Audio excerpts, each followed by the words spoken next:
रघुराज प्रताप सिंह उर्फ राजा भैया 30 साल से कुंडा के विधायक हैं। प्रतापगढ़ में जिला पंचायत अध्यक्ष से लेकर ब्लॉक प्रमुख तक वही बनता है जिसे राजा भैया चाहते हैं। विवाद चाहे जमीन का हो या पारिवारिक, लोग थाने जाने के बजाय राजा के दरबार में जाते हैं। राजा भैया जो फैसला सुना दे वही मान्य हो जाता है। यहाँ राजा भैया से जुड़ी खूब कहानियाँ चलती हैं, लेकिन इसे बताने से पहले कहा जाता है लाइन का प्रयोग होता है। रघुराज प्रताप सिंह के रुतबे, दबदबे या फिर प्रभाव के बीच एक केस फिलहाल उनके गले की फांस बन चुका है। ये केस है डीएसपी का, जिससे जुड़ी हुई जानकारियां हम आपको लगातार देते जा रहे हैं। डीएसपी जियाउल हक हत्याकांड। सीबीआई जांच पूरी करने के बाद कहती है कि इसमें राजा भैया का हाथ नहीं है।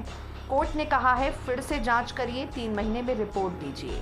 आखिर ये केस क्या था, इस बारे में हम आपको खास बातें बताएंगे।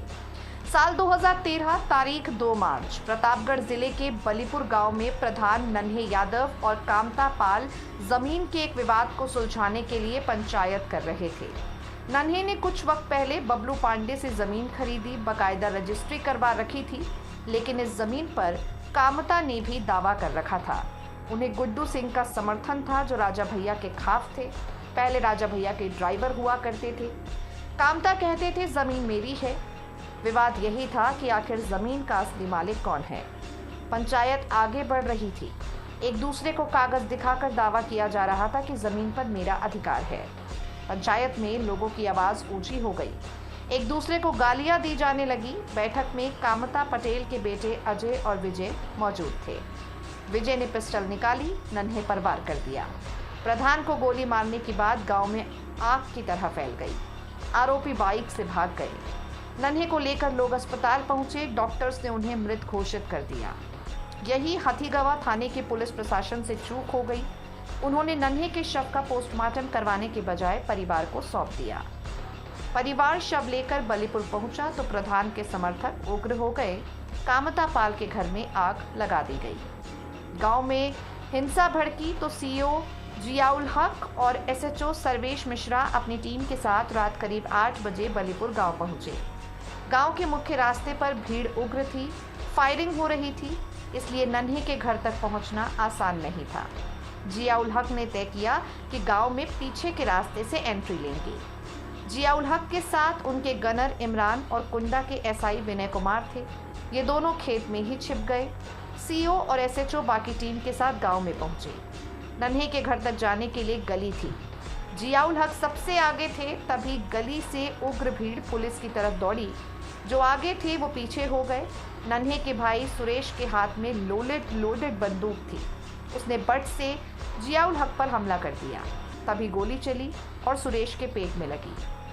इन सबके बीच में बताया जाता है कि बबलू ने बगल में पड़ी बंदूक उठाई और जियाउल हक को मार दी। सारे पुलिस वाले जान बचाकर भाग गए, लेकिन जियाउल को अस्पताल ले जाने वाला कोई नहीं था। कुछ देर में उनकी मृत्यु हो गई। बलीपुर में 3 घंटे के भीतर 3 हत्या का ये मामला लखनऊ पहुंचा। एक्शन शुरू हुआ।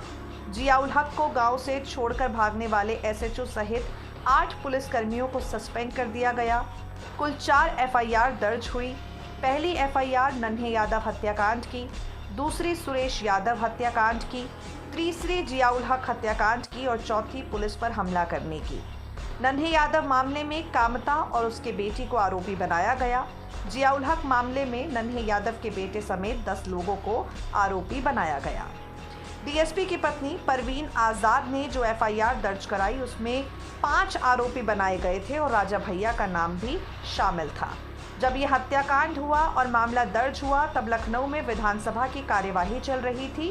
राजा भैया वहीं थे। 3 मार्च को विपक्ष खासकर भाजपा और बीएसपी ने सपा पर हमला बोला। उस वक्त सपा सरकार में राजा भैया खाद्य एवं रसद मंत्री थे। वो बोलने के लिए खड़े हुए। राजा भैया ने इस मामले से खुद को दूर बताया। सीबीआई जांच की मांग की। मामला हाई प्रोफाइल था।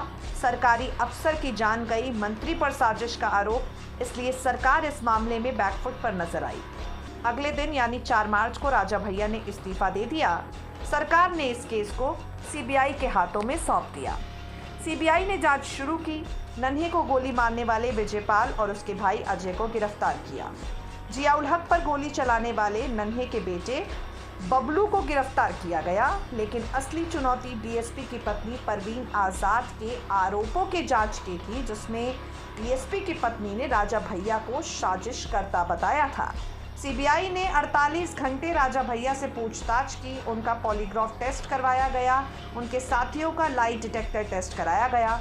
अब एक बार फिर से ये मामला सुर्खियों में है। एक बार फिर से राजा भैया को लेकर खबरों का बाजार पूरी तरह से गर्म हो चुका है।